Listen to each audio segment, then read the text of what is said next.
So nice to finally meet you, Spider-Man. Hi everyone, it's Charlie. This is going to be my non-spoilery Spider-Man Far From Home review, so I'll try to talk about as much as possible without getting into spoilers. If you're brand new to the channel, be sure to subscribe to get all the Marvel videos. We're still doing that IMAX ticket giveaway too. All you have to do to enter is be a subscriber and leave a Spider-Man comment on the video.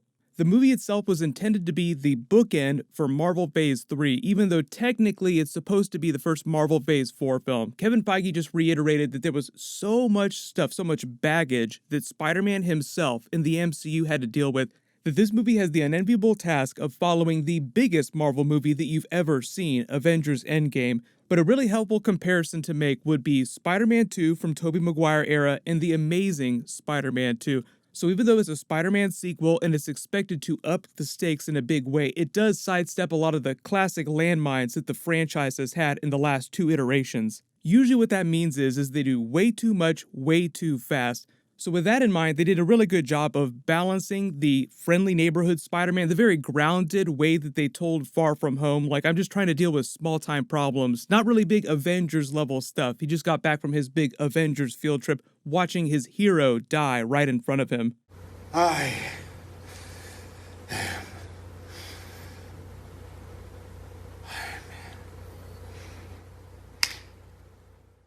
There's no way that you're going to top stuff like that, but they do manage to up the Spider-Man stakes to a much more worldwide, big, epic scale that you would expect to, without taking it too far, while still making him feel like he's a friendly neighborhood Spider-Man, but he just has much, much bigger problems to deal with by the end of the film. It's really all about him dealing with the idea of superhero identity. Who is he going to become? The trailers did a pretty good job of spelling out the stakes, and yes, there were a lot of scenes from the trailers that did not wind up in the movie, so I'll address that at the end of the video without getting into really big spoilers. But the specter of Iron Man looms large in the film. Who is going to be the next Iron Man? So the film trades heavily on Iron Man's legacy. He's hugely important to the plot of the film for a character who died before the beginning of the story. So some might feel like he casts a shadow that's a little too large and kind of overpowers the Spider-Man story at times.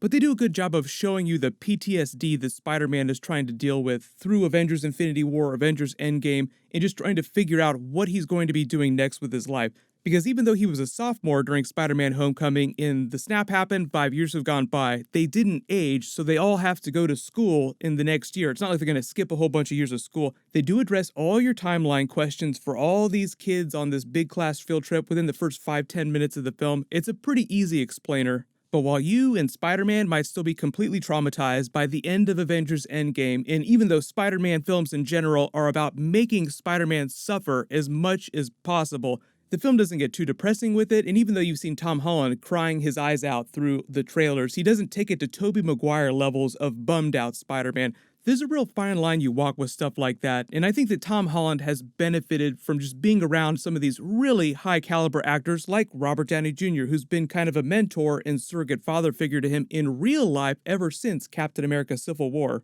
You'll probably hear some comparisons to some really big seminal comic book moments from Tobey Maguire's Spider-Man 2, so even though the actual story of the film is very different, they do trade on some similar moments without completely retreading everything. Am I not supposed to have what I want? What I need? So some things will feel very familiar for longtime Spider-Man fans, whether you like that or you don't like that. That's part of the idea, I think, of a lot of comic book films, because comic books are a nostalgia medium. Show me the things that I love, but in a completely fresh and different way. So this film does trade on some very familiar classic Spider-Man moments. Some of you might be frustrated with some of the things the film does not do in rushing to set up a billion other sequels. It's pretty clear from the story that Kevin Feige is in no rush to take Spider-Man to the nth degree. It does take it to a pretty epic scale, but not in the way that you would expect it, given what they did with previous Spider-Man franchises. So it does try to sidestep some of the landmines of Spider-Man 3 from Tobey Maguire era and Amazing Spider-Man 2 from Andrew Garfield era. And that those films just tried to open the door on Spider-Man villains and just stuff as many as possible in the films.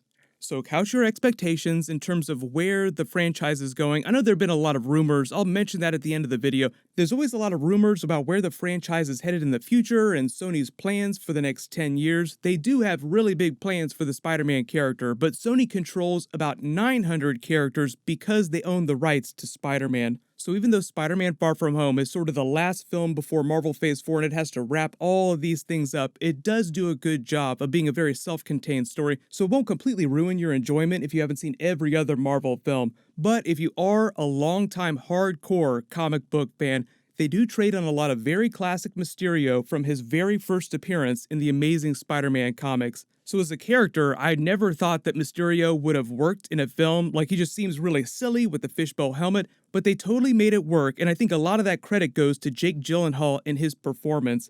This is Mr. Beck. You're Mysterio. Cool name. He's like Iron Man and Thor rolled into one. Famous story about how he almost became Spider-Man during the Tobey Maguire era when Tobey got into a standoff with the studio to renegotiate for more money. There was a very brief second. It didn't end up happening. Obviously, we got Tobey Maguire, and the film wound up being one of the best comic book films of all time, and it still is. As cool as some of the things that they do with the Mysterio character during the film, I just feel like it wouldn't have completely worked had it not been Jake Gyllenhaal. So all credit goes to Kevin Feige and the Marvel producers for picking Jake Gyllenhaal. Obviously, there's like a stable of really high caliber actors they're trying to get. You probably heard recently about how the Eternals movie that they're getting ready to shoot is trying to cast all these really huge A-list actors like Keanu Reeves, Angelina Jolie, now Salma Hayek. You're breathtaking. You're all breathtaking. The rest of the supporting cast was great as part of the more friendly neighborhood Spider-Man high school storyline that they have running through. Obviously, you have the really big Mysterio stuff that's happening. That's the big epic scale of the film. Then you have all the friendly neighborhood Spider-Man Peter just trying to be a high school kid part of the story.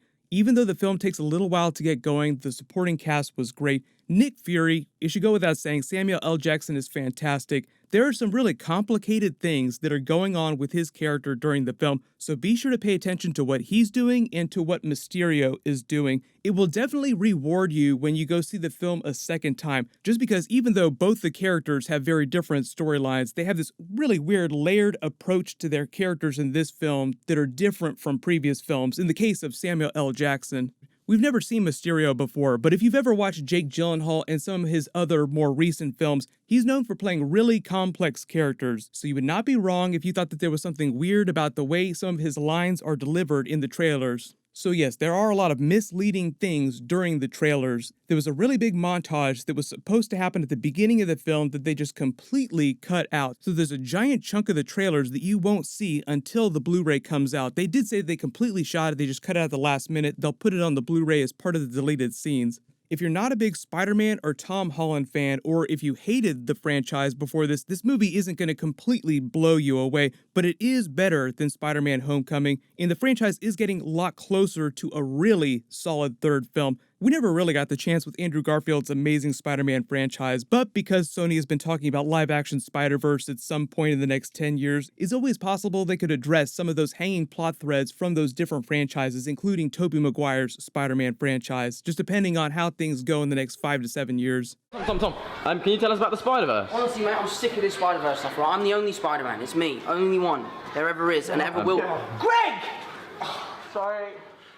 Even though I spent a lot of time following these Marvel films, there were a couple big surprises for me in what they did with the ending. Once you see it though, you'll have a much better idea for how they're going to be pacing out the third film in the franchise and potentially future films after that. I know there are a lot of rumors about Sony planning for a bunch of sequel trilogies, including Tom Holland. They haven't revealed their official plans for more Spider-Man films after Spider-Man 3, but I do assume that Tom Holland will re-sign his contract and will continue to play the character for at least the next several years. But just remember that I said that Kevin Feige seems like he's in no rush to take Spider-Man to the nth degree, sidestepping a lot of escalation landmines from previous Spider-Man franchises. That'll make a little more sense once you see the film and you see what it is that they do at the end, but they do give you enough to go on with the ending to give you an idea for where Spider-Man 3 is going to pick up and what his problems are going to be during that film. This is the second time that I've seen the film, so I will say Spider-Man Far From Home, definitely a top 3 Spider-Man film,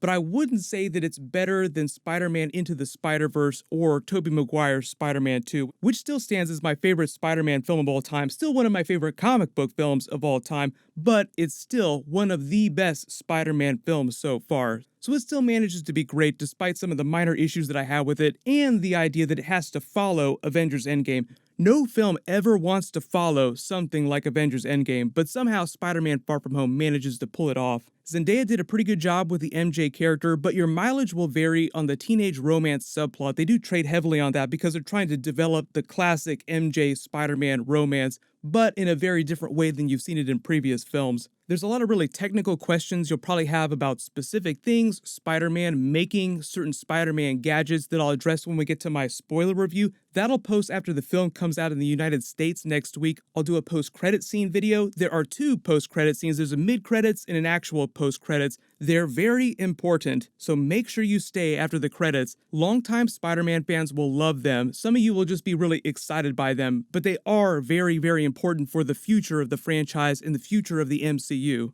So as long as you have alerts enabled for my channel, you'll see those other Spider-Man videos post next week. I've got a Black Widow Taskmaster video that'll probably post later today, so just look out for that. But once you have a chance to see the movie, just leave your non-spoilery reactions in the comments, just because this video is supposed to be a non-spoilery one. I'll name a giveaway winner when I post that Taskmaster video later today. While you wait for everything, click here for that last big Spider-Man Far From Home trailer, and click here to learn about what Kevin Feige said about how Spider-Man will cross over with Venom in future movies.